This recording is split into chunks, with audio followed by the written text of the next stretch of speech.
The Better Business Bureau of Canada has come out with a list of the top 10 fraudulent scams that are ripping Canadians off on a large scale. Joining me now to talk about it is Ron Riemann, an accredited business coach with the Lethbridge branch of the Better Business Bureau.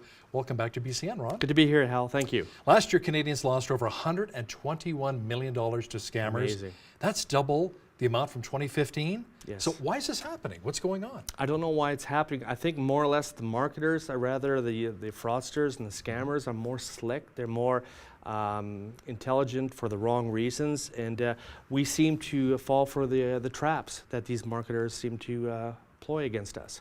Now, apparently, only 5% of people who've been scammed report the crime. Why is the number so low? I guess one of the reasons, the biggest reasons why that happens, Hal, is because there's a bit of a shame in what's happening, especially for the elderly people who lose a lot of their life savings. How do you explain that to their sons and daughters and their grandchildren, for that matter? So they try and keep it low key, but of course what happens is that it does finally catch up to the family because money's not there and they have to pay the bill still, and so it's the shame. It's the shame that really kind of makes it very, very low key for them. So who are the other people who are most vulnerable? Seniors, with maybe students, or maybe even new immigrants to our country? Immigrants as well as teenagers. Teenagers, of course, when they go out into the work field and they get a new job and they're trying to create a new life for themselves professionally and personally. And they find that they want to, not all of them, but some of them want to get quick, rich scheme, when they want to get money very fast. Mm-hmm. And of course they'll listen to a pitch if it sounds too good. Even if it's too good to be true, they'll fall for it. And they're an age bracket that's very vulnerable right now too. So Ron, bottom line, what should somebody do if they've been scammed? What's the first step? Maybe take us on a variety of steps. There are a number of steps that you can possibly do if it does happen to you. If you feel like you've been taken, there are a number of things you should do first. First, if it's a local issue, if it's somebody physically that came to your house or phoned you, if you know that person or that business that possibly came to your door or telephoned you, get the local police involved. They may be able to help. Unfortunately, if it's out of province, out of country, or out of North America for that reason, they can help. We can help. The Better Business Bureau, Anti-Fraud Center, of course, can help as well. And also, we encourage them to talk about it, because we need to get this information out to the public. We need to, like you and I talking about this right now, we need to let people know about what's going on. And we put out these press releases once a week if anything is fraudulently going on into our community. So we encourage people, as much as they don't want to do this because they feel shamed, we invite them to talk to us, because it's marketers are so slick, like I said earlier. Another good reason is to make sure that don't feel shame, because they are good at what they do. They know what to say. They have their sheets right in front of them. They know what to say next when they get a response from yourself. Except when it comes to the CRA scam, they say the cops are going to come arrest you at your door. That's right. I've received that call. You've received the call, and but hey, we can make this all go away if you pay with iTunes gift cards. Like, what? Come on. I know, iTunes gift cards, right? And we can talk a little bit about those iTunes gift cards and why they're so popular now. But before we get to that, the CRA, of course, they are a government agency. So when you get a phone call from somebody apparently from the CRA, you would think they would talk more professional about this. But we talked off camera about sometimes these phone callers from the CRA would talk very laid back or very unprofessional.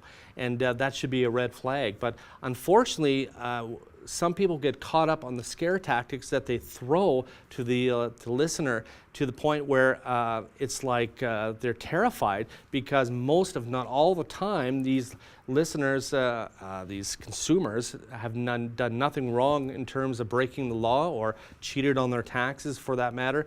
So they automatically, they pull out their wallet, because of course the cops are just around the corner, as they like to call it, cops.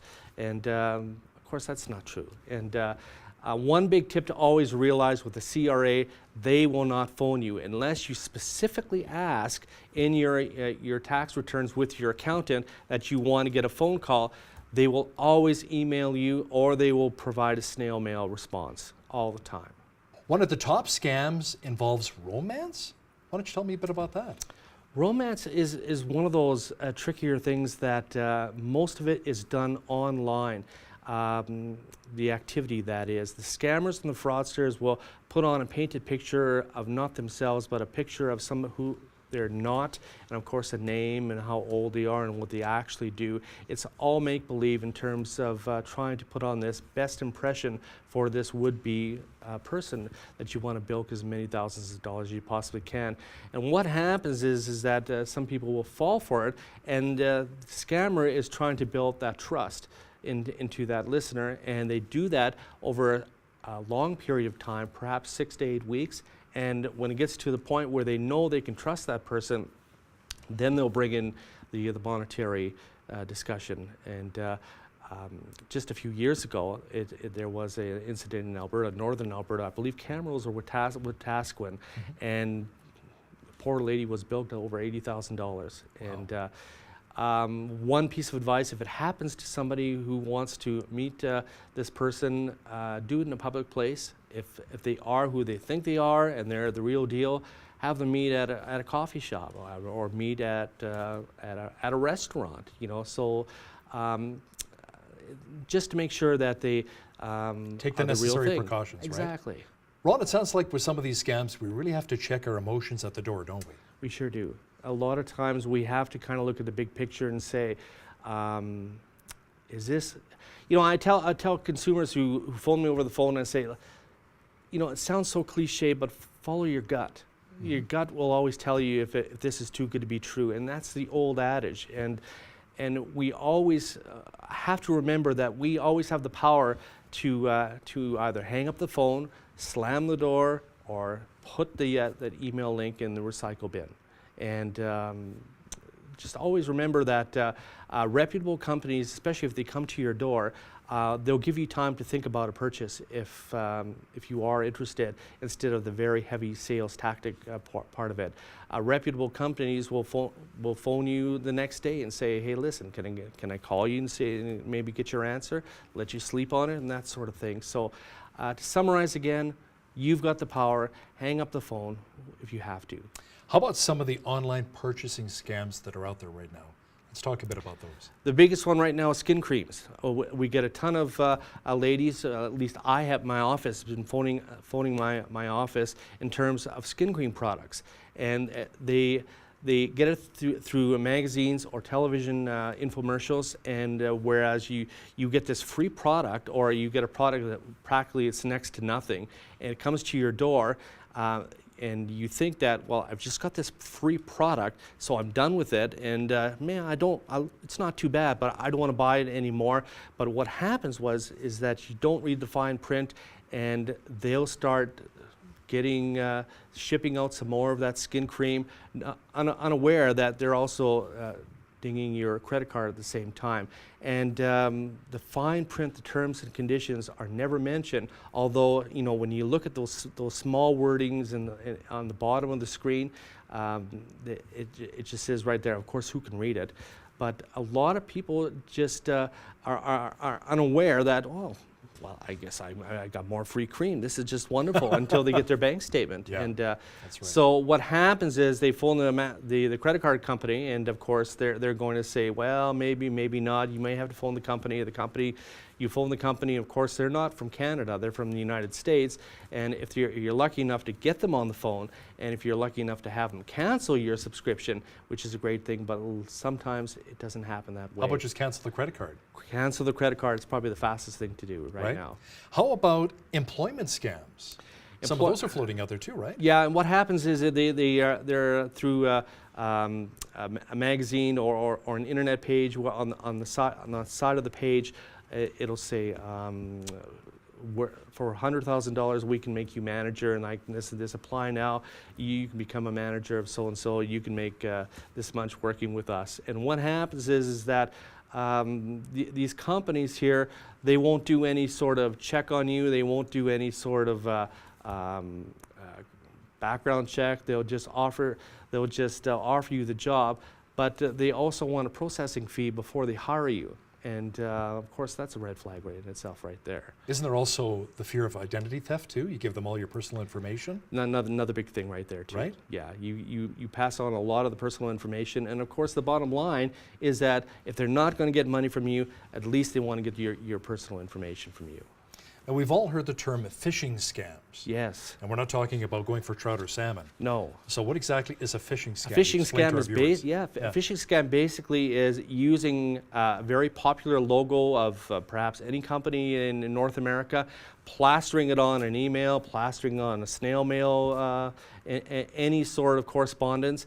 And basically what they want is information from you, because let's say, for example, it's a bank, one of the national banks. The national bank could probably say that we've noticed there's unscrupulous behavior going on right now. We'd like to make sure that it's coming from your account number. We want to verify it's true or not. Can we make sure that it is true by giving us a call or hit the link, and we'll be able to verify that it's yourself. And of course, that's just one step closer of getting into your personal information. That's all it is. Now, advance fee loans came in at number 7 on your top 10 Yes. list. What are they all about? Well, you know that most advanced fee lenders are licensed here in the province of Alberta, but sometimes you'll get those phone calls, or sometimes you'll get those emails where they can perhaps offer you $15,000, $20,000, $30,000, whatever amount of money, and on top they'll say, give us the $500 for a processing fee, and we'll give you $15,000, $20,000 as money for whatever you want to do with. And of course, that's another example of getting more of your personal information. We know that it's illegal for anybody to ask for money up front before you get your money yourself from a loan company. So be aware of that, and always go to the reputable lenders here in this province here, because they do a good job of what they're doing, and they're licensed. The ones that are very aggressive over the telephone, they're only in it for one reason, and we know that it's just for your money. Absolutely. How about tech support scam? I hear that's making the rounds as well. People are intimidated by computers sometimes. They're having issues. They call up. It's like, if you're having problems with your computer, call this number. Let's talk a bit about that one. It's funny because Microsoft, because being the biggest company in the world, one of the biggest companies in the world, you think they have time to phone me or you any time of the day to say that you've got problems with your computer? Of course not. They don't. They don't have time at all. And the one question you have to ask yourself is, when someone does phone you and say, well, how do you know my computer is even broken, for that matter? And what happens is, it's a little bit of a scare tactic too, is because they'll throw in, if your computer doesn't have the proper virus software, then hackers will get in, not knowing, announced to them, that they're actually talking to a hacker themselves here. So what happens is they try and get the computer person to type in some configuration on the computer, and basically what happens is they want to get your IP address. And what they want to do is, either they want to put malware, which is software and to kind of hijack your computer, and they want to obtain as much information as they can. Basically, they want to take control of your computer. And we always say, you know what? If you do have computer problems, and there are companies out there that call themselves Microsoft approved, but they're not. I always say to the consumers that phone my office, it says, take it to a local guy in town here, and he'll be able to fix it for you. It's going to cost you a little bit more, but you know you're going to have it done right. It's here local, and of course it's under warranty, and you'll be able to have peace of mind. How about some of these fly-by-night contractors that come knocking on your door and they offer up a little bit of home improvement?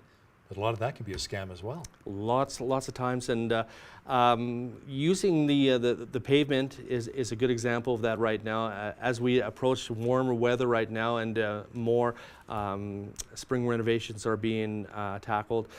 Driveways are a big example of that right now. You get an example of somebody with an unmarked van who's down the street putting asphalt down on a driveway, and they'll come to your door and say, hey, listen, we've just finished a job down the street. We wanted to know whether you want to have your driveway done. And be careful of that sort of thing, you know, because of the fact that you don't know who these people are. You don't know what grade of asphalt it is. For that matter, you don't know how much they're going to charge. So stay away from that as much as you possibly can. And with home contractors, again, they use unmarked vans and they don't have an office. They use a laptop as their office. And a lot of times, too, is they're fly-by-nights, as you said, because they're in so quickly and out so quickly, and they want to get as much money as they possibly can.